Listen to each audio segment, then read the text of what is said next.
కేంద్రంలో మోడీ తర్వాత నెంబర్ 2 ఎవరు? ఈ ప్రశ్న కొత్త ప్రభుత్వం ఏర్పడిన తర్వాత చాలామందిలో వస్తుంది. అంతకుముందు మోడీ తర్వాత ఎవరి నోట విన్నా అమిత్ షా పేరు ఒక్కటే వినిపించేది.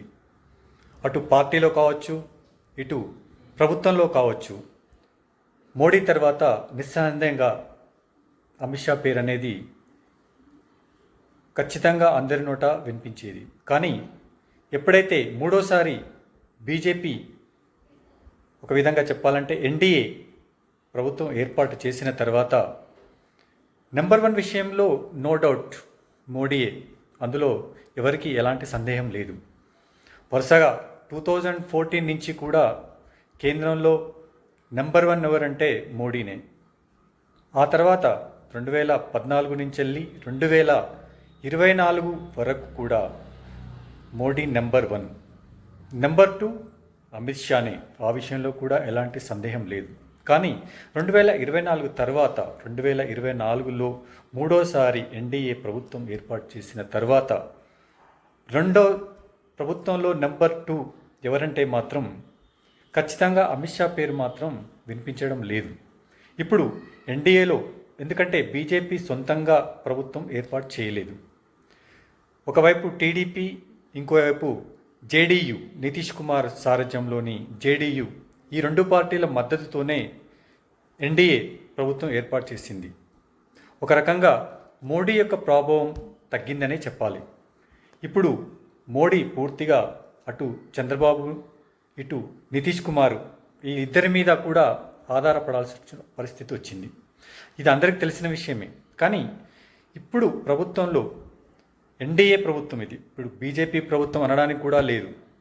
ఎందుకంటే ఎప్పుడు టీడీపీ, జేడీయూలు పూర్తిగా ఈ బీజేపీ ప్రభుత్వానికి అండగా నిలిచినంత కాలమే ఈ బీజేపీ ప్రభుత్వం ఉంటుంది, అంటే ఎన్డీఏ ప్రభుత్వం ఉంటుంది.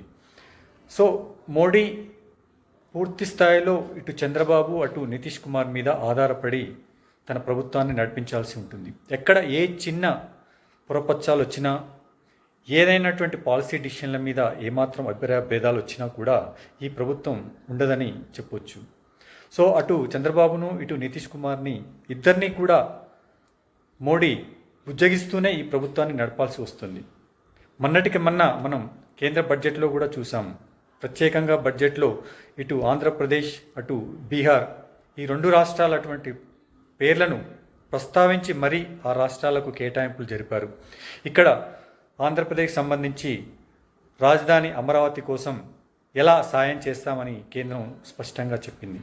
సో అంటే చంద్రబాబు యొక్క ఒత్తిడి లేనిదే బడ్జెట్లో అలా ప్రత్యేకంగా ప్రస్తావన రాదని ప్రతి ఒక్కరికి అర్థమైన విషయమే. ఇక మనం ముందు అనుకున్నట్టుగా కేంద్రంలో నెంబర్ 2 ఎవరు అనేటువంటి ప్రస్తావన వస్తే ఖచ్చితంగా ఇప్పుడు చంద్రబాబు పేరు వినిపిస్తుంది. చంద్రబాబు ఎన్డీఏను గట్టెక్కించడంలో కీలక పాత్ర పోషించారు. ఎందుకంటే ఇటు చంద్రబాబుకు మొదటి నుంచి కూడా ఇటు ఎన్డీఏలో కావచ్చు, అటు యూపీఏలో కావచ్చు, అన్ని పార్టీలతోటి కూడా మంచి సంబంధాలే ఉన్నాయి. తన అవసరాలు నెరవేరే వరకు మాత్రమే ఆయన ఎవరితోటైనా కలిసి ఉంటారు. తన అవసరాలు నెరవేరకపోతే ఎప్పుడైనా తెగదెంపులు చేసుకుంటారు. ఎందుకంటే అంతకుముందు 2004కు ముందైనా, ఆ తర్వాత 2014కు తర్వాత అయినా కూడా ఆయన వ్యవహార శైలి చూస్తే అలాగే అనిపిస్తుంది.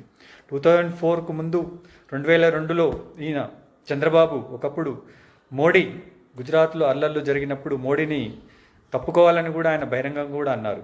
సరే, ఆ తర్వాత 2014లో మోడీతోటే కలిసి ఆయన ప్రయాణించారు.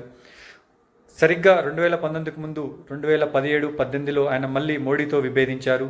ఆ బీజేపీ నుంచి, ఎన్డీఏ నుంచి వైదొలిగి మళ్ళీ యూపీ వైపు వెళ్ళారు. 2019లో చేదు అనుభవం ఎదురైంది. ఇక్కడ జగన్ అధికారంలోకి రావడంతో చంద్రబాబు మళ్ళీ పూర్తిగా ఒక రకంగా కనుమరుగయ్యే పరిస్థితికి వచ్చారు.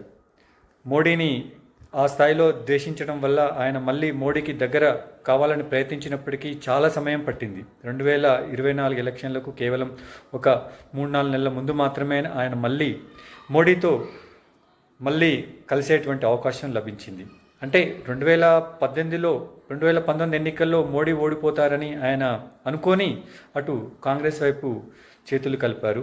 కానీ మొత్తం తారుమారైంది. మళ్ళీ మోడీ అధికారంలోకి వచ్చారు. సో అలాంటి పరిస్థితి మళ్ళీ వస్తుందని భయపడే ఆయన మోడీతో మళ్ళీ కలిసి ప్రయాణించాలని అనుకున్నారు. అలాగే 2024కు ముందు 3-4 నెలల ముందు కలిసి ప్రయాణించడం వల్ల, ముందే కూటమిలో చేయడం వల్ల అటు బీజేపీకి ఇటు టీడీపీకి రెండిటికి కూడా లాభం జరిగిందనే చెప్పొచ్చు. ముఖ్యంగా ఈ విషయంలో చంద్రబాబు యొక్క వ్యూహం చాలా పనిచేసింది. ఆయన ఒక రకంగా బీజేపీకి సీట్లు తగ్గడం అనేది ఆయనకు వరంలాగా లభించింది.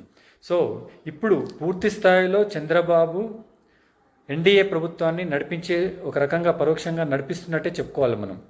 అంటే మోడీ తన పార్టీలోని వాళ్ళకన్నా, కీలకమైన నేతలకైనా కూడా, అమిత్ షా వంటి నేతల కన్నా కూడా చంద్రబాబుకే ఎక్కువగా ప్రాధాన్యం ఇవ్వాల్సినటువంటి పరిస్థితి వచ్చింది. అఫ్కోర్స్ నితీష్ కుమార్కి కూడా ఆయన అంతే ప్రాధాన్యం ఇవ్వాల్సింది. కానీ ఇక్కడ చంద్రబాబుకి ఎందుకు ఎక్కువ ప్రాధాన్యం ఇవ్వాల్సింది అంటే, చంద్రబాబు మిగిలిన యూపీఏలోని మిగతా పార్టీలతోటి కూడా ఎక్కువ సంబంధాలు పెట్టుకొని ఉంటారు. ఎప్పుడైనా ఏదైనా తేడా వస్తే ఆయన మిగతా పార్టీలతో కలిసి కేంద్రంలో కూడా మళ్ళీ చక్రం తిప్పేటువంటి వ్యూహరచన చేసేటువంటి సామర్థ్యం చంద్రబాబుకు ఉంది. అందుకోసమే చంద్రబాబు తోటి మోదీ ఇంకా ఎక్కువగా జాగ్రత్తగా ఉంటారని కూడా చెప్పొచ్చు. సో మొత్తం మీద ఈ అమిత్ షా మొన్నటి వరకు కేంద్రంలో నెంబర్ 2గా ఉన్నటువంటి అమిత్ షా స్థానంలోకి ఒక రకంగా చంద్రబాబు వచ్చారని చెప్పొచ్చు.